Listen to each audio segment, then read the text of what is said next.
All right, so the second part of the notes, we're going to talk about factor pairs.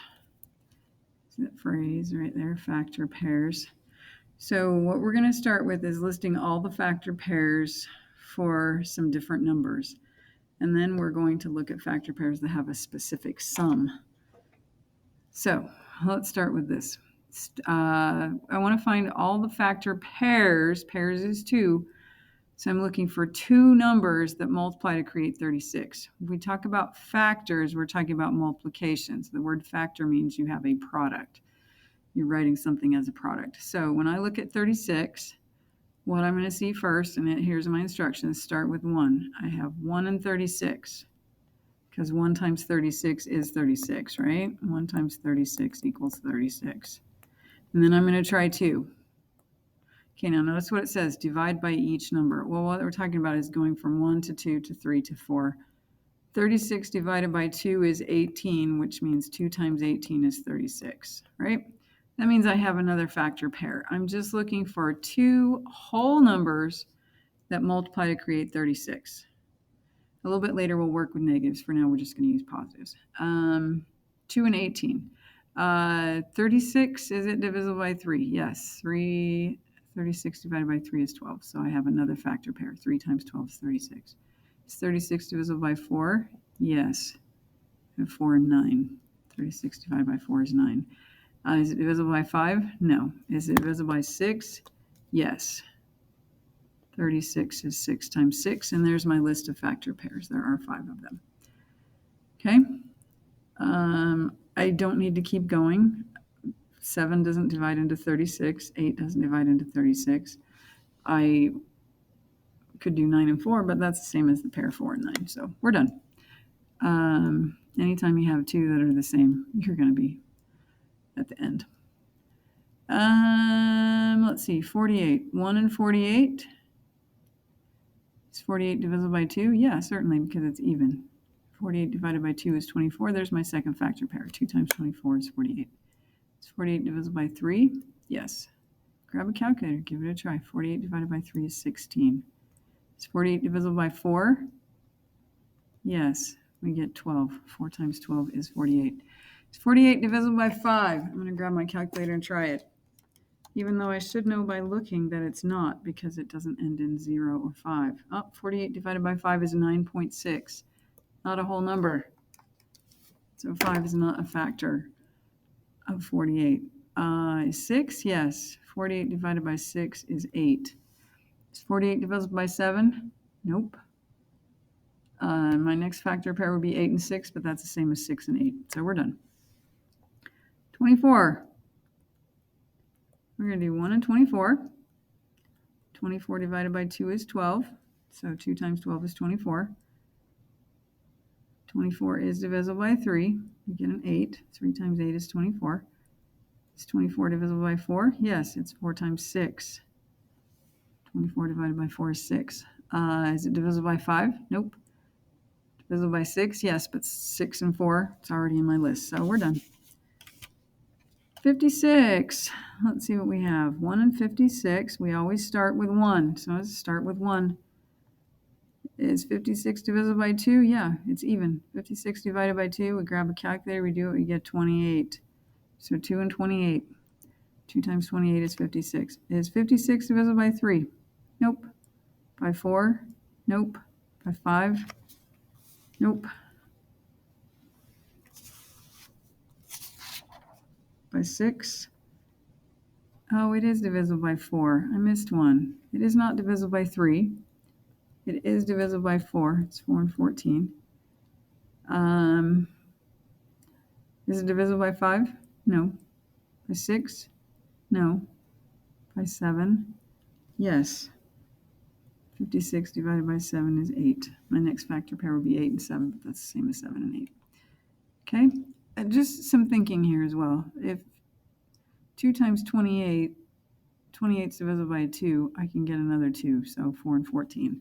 Kind of looking at how the numbers fit together, you can see sometimes. All right, 54, 1 and 54. It's going to be divisible by 2 because it's even.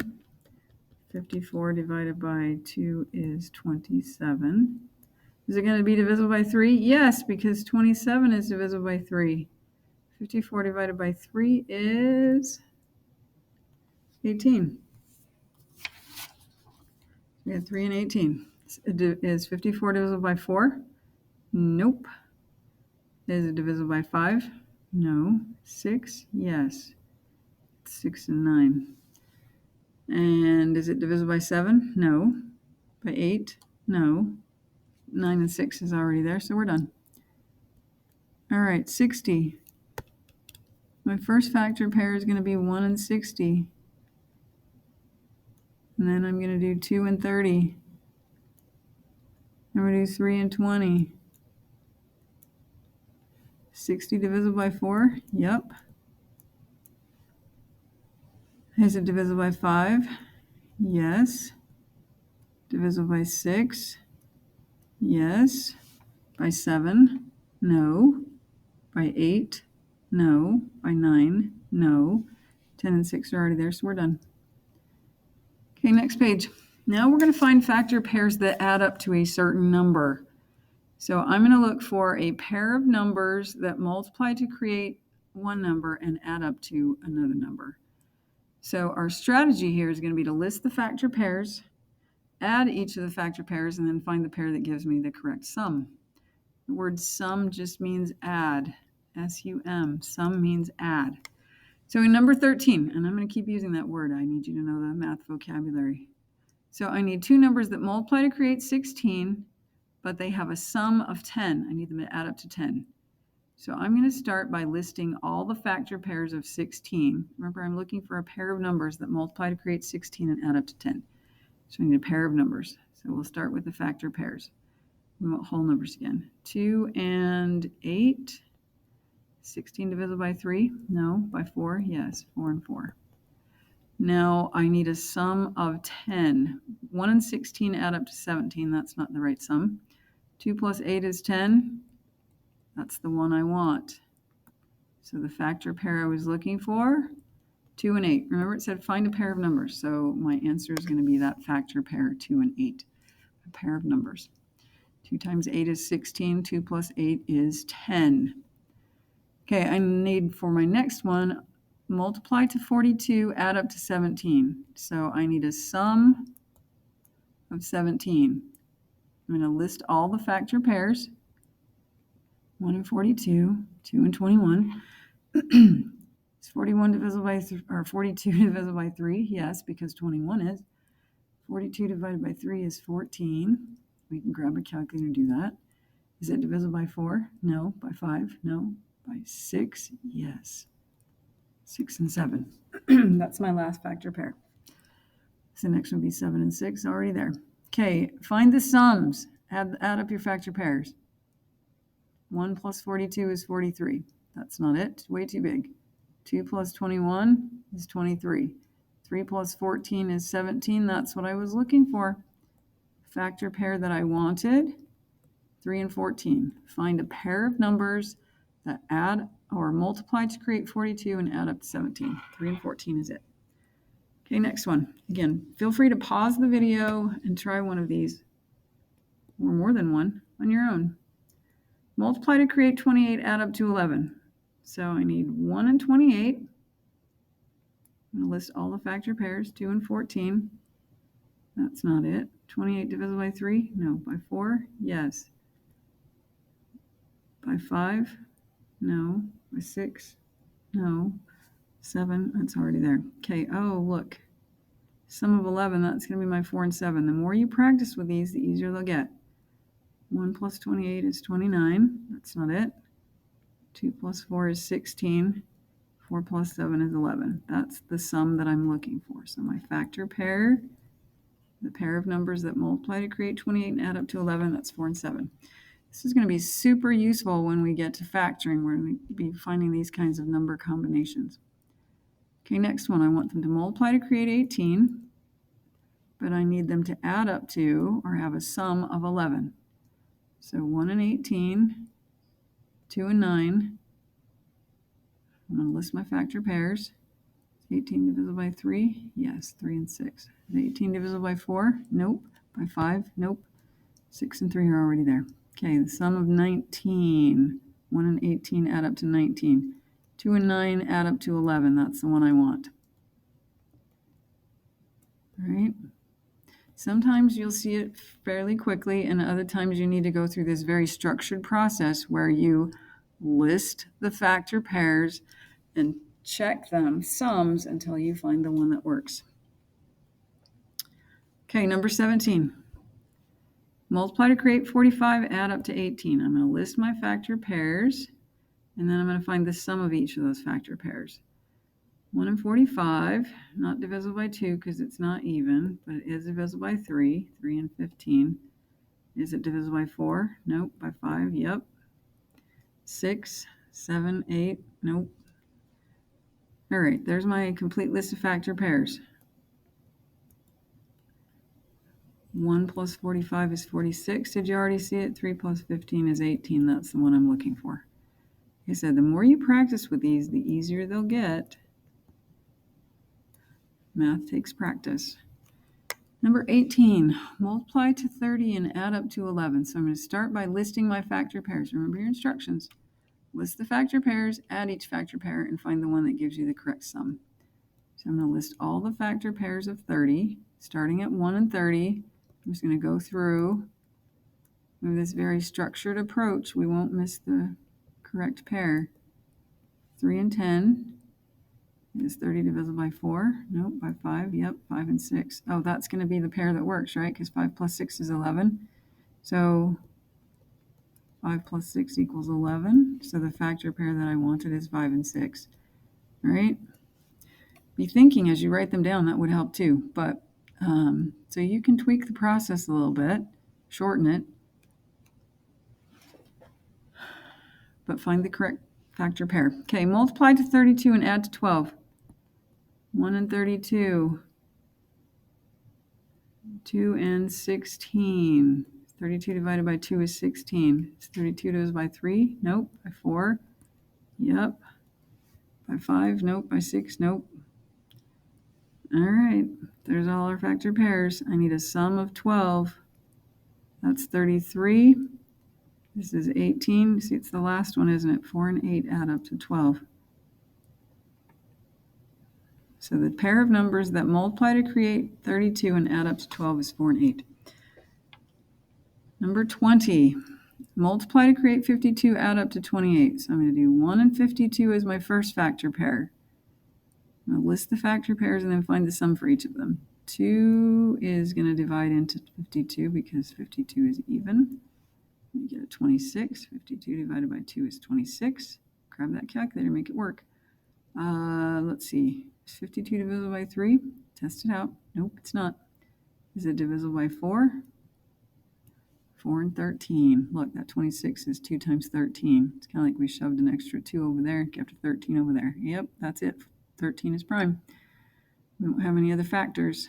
Let's see. I need a sum of 28. First sum, 1 plus 52 is way too big. There's my 28. 2 plus 26. So my pair of numbers that multiply to create 52 and add up to 28 are 2 and 26. Now, I added a couple problems to the bottom because in the homework, you're going to have some of the problems are going to ask you for 2 integers that multiply to create negative 12 and add up to negative 4. Remember, integers are just whole numbers or the negatives of whole numbers. So now I'm going to look for 2 numbers that multiply to create negative 12 and add up to negative 4. So I could do, well, let me just start this way. I'm going to start with a list of factors for 12. 1 and 12, 2 and 6, 3 and 4. And then we're going to think about this for a minute. Those factor pairs all multiply to create positive 12. I need them to multiply to create negative 12. So I'm going to have a negative and a positive, right? One of them negative and one of them positive. Negative times positive is a negative.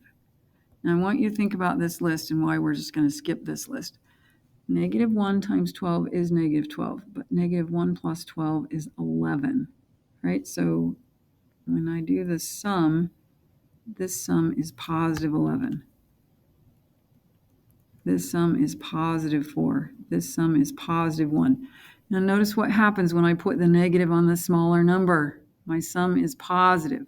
So when I have a negative product and a negative sum, what I need to look at is the negative is going to have to live with the larger number to get a negative when I add them up, right?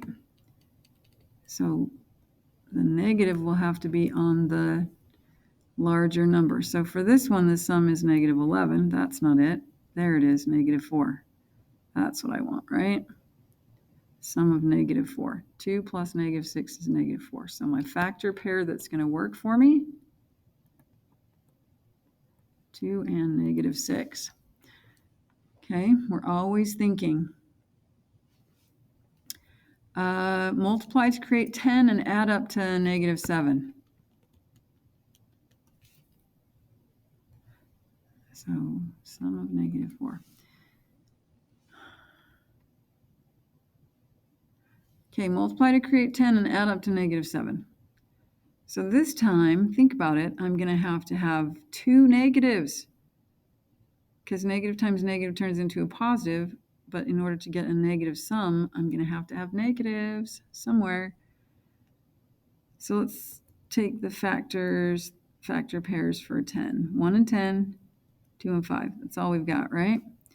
1 times 10 is 10. 2 times 5 is 10. 1 plus 10 is 11. 2 plus 5 is 7. But if I make both of these negative, negative 2 plus negative 5 is going to create negative 7, right? So there we go. If I have a positive product and a negative sum, they both have to be negative. So I could look at this. This has a sum of 11. This has a sum of 7. Then just make them both negatives, right? Okay, that is the end of this video.